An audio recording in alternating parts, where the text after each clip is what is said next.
Hello everyone, my name is Kirill. You are on the AutoAdviser channel. Today we'll talk about why the heater core in the car does not heat up your cabin, because there are a number of reasons for this. And today we have a heater core. This is how it looks. It is a classic heat exchanger. Coolant from the engine is supplied here through these hoses. This heat exchanger is blown by a heater fan, and then hot air enters your cabin. A heater core like this, that takes heat from the engine coolant, is installed in most cars. But there are electric heaters, and we will not be mentioning them in this video. There are many reasons why the heater core may not work, and today we will talk about the main ones, and we will get into how this system works in general, so it will be easier for you to understand and diagnose these problems by yourself. Let's start from the very beginning. In terms of energy conservation, the heater core takes heat from the engine with the help of coolant.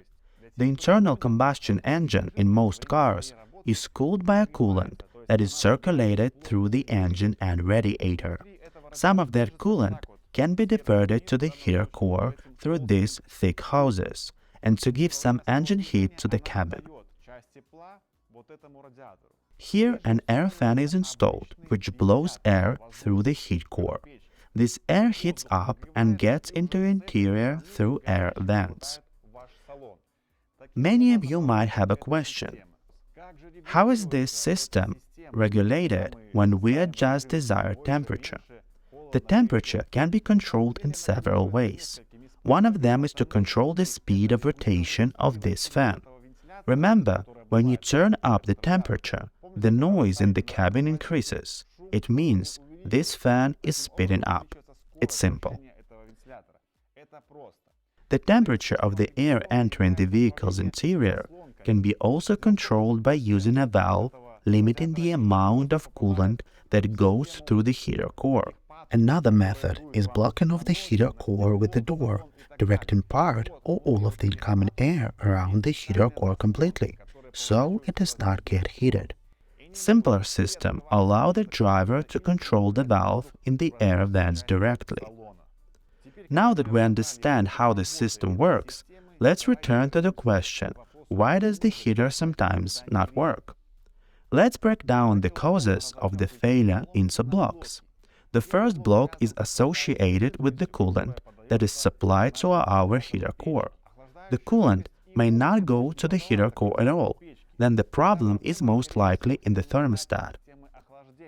The thermostat is a valve that opens the coolant system when it has already warmed up. The second reason is that the coolant is supplied in insufficient quantities to the heater. Then most likely the water pump does not work or somehow malfunctions, because this pump is responsible for the circulation of the coolant throughout the whole system. In addition, if air gets into the coolant system when filling the coolant, then a so-called airlock can form inside it, which interferes with the normal circulation of the coolant. Even a small amount can create air pockets, which prevents proper circulation of coolant. For example, the same thing happens to the central heating radiators in your house. There may be a buildup of air in them, and they can become much less efficient. And the last case that is associated with the coolant is the low level of the coolant itself. There are cases when this liquid leaks somewhere or it is not topped up regularly. Then again, the required volume of this liquid may not reach the heater core. Therefore, it is necessary to check the level of this liquid. When the engine is cool, open your hood and locate the coolant reservoir. The coolant level should be between the F and L marks on the side of the coolant reservoir. The second group of problems is associated with the process of transferring air to the cabin.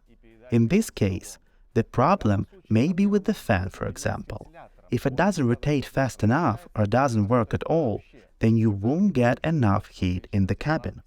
Also, these gaps in the heater core can be clogged with some kind of dirt or dust, and then the air will be passing through with difficulties. or the blockage can occur inside these hoses.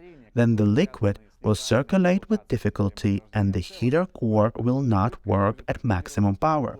If the problem is related to pollution, then it is cleaned from the outside or washed from the inside. And if all this does not help, then the heater core is changed to a new one. There are cases when the hoses of the heater core simply corrode over time and they begin to leak, sometimes even right into your lap.